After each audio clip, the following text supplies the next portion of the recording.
Russia's 6,000 job cuts are just the beginning. Everyone is watching the war in Ukraine. Headlines focus on missile strikes, drone attacks, and the front lines. But while the world's attention stays fixed on the battlefield, another story has been quietly unfolding inside Russia itself. One of the country's most important state-owned companies is cutting around 6,000 jobs. Its debt has climbed to nearly $45 billion. Rail freight has fallen to its lowest level in 16 years, and profits have almost disappeared.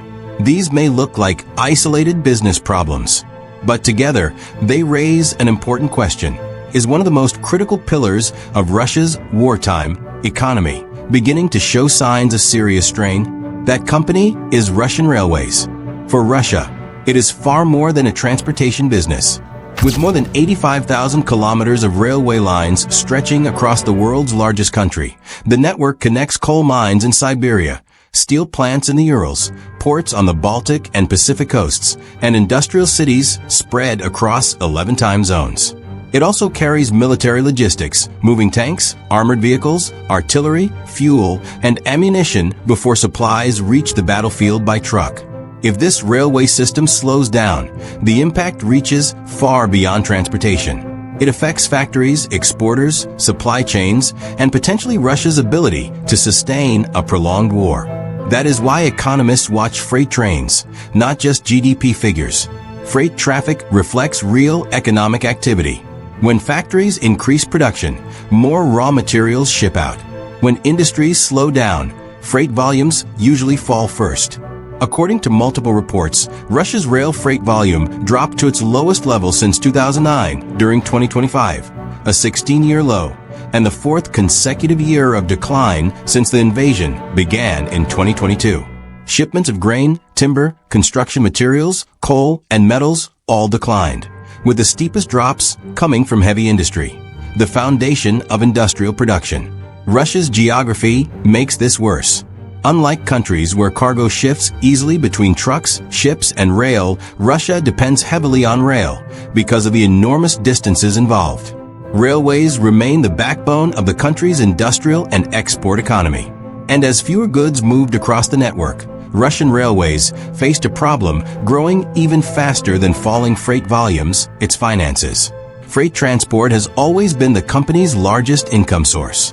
As volumes fell, revenue became harder to maintain, while the cost of running one of the world's largest railway systems stayed enormous. By early 2026, Russian railways carried almost 4 trillion rubles in debt, roughly $45 billion. Large infrastructure firms often borrow heavily. But when debt keeps rising while the core business weakens, analysts start asking whether this is a temporary slowdown or something deeper. The financial statements revealed a striking contradiction. Total revenue reportedly rose more than 10%, reaching about 3.6 trillion rubles.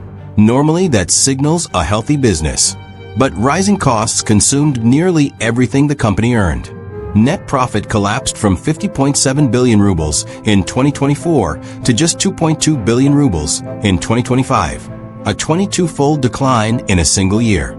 The company added nearly 800 billion rubles in new borrowing, pushing total debt close to $45 billion, with interest payments climbing above 534 billion rubles. Management responded with aggressive cuts.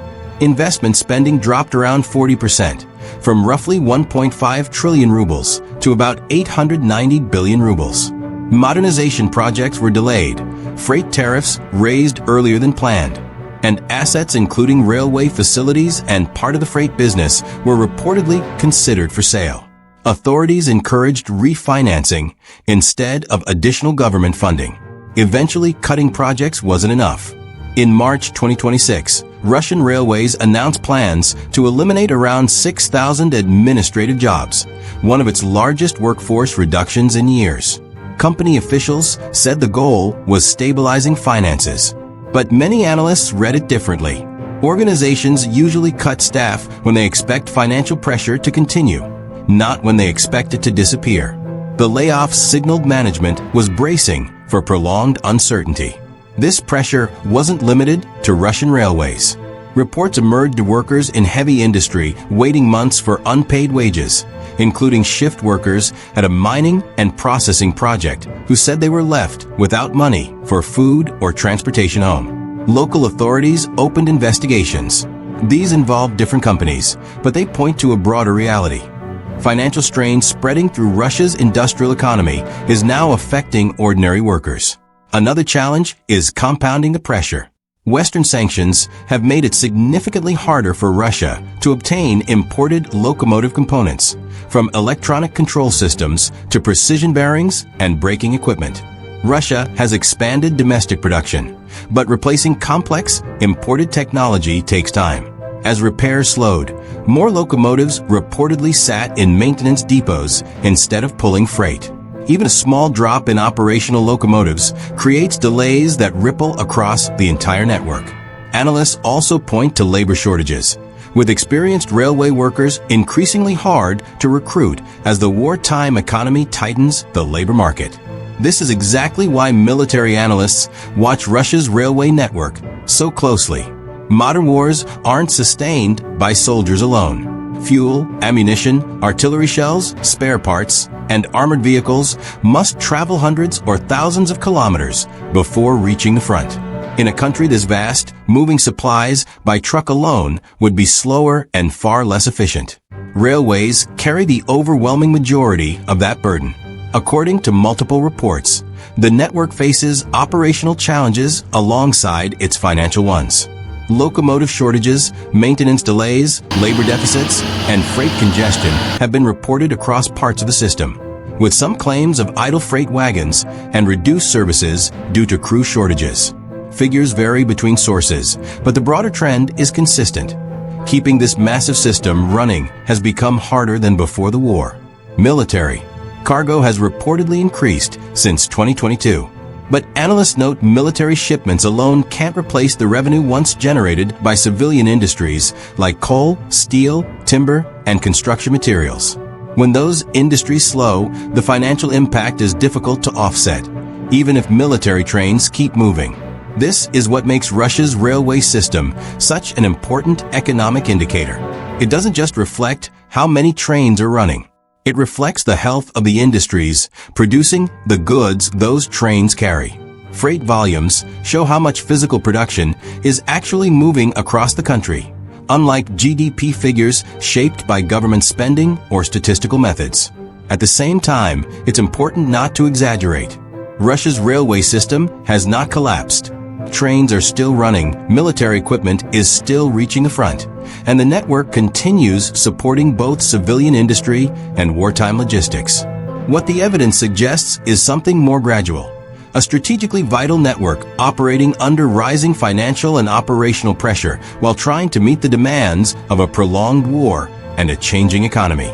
History shows wars aren't decided only on the battlefield.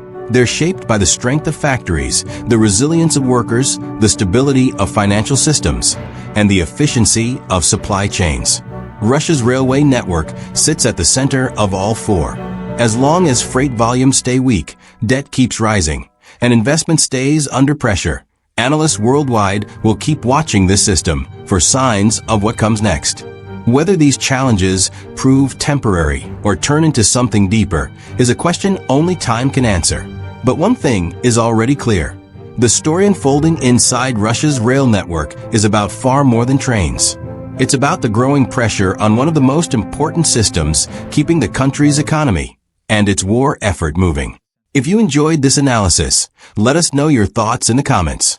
And if you want more in-depth geopolitical documentaries backed by research rather than headlines, subscribe to Unknown Insider and turn on notifications so you never miss our next investigation.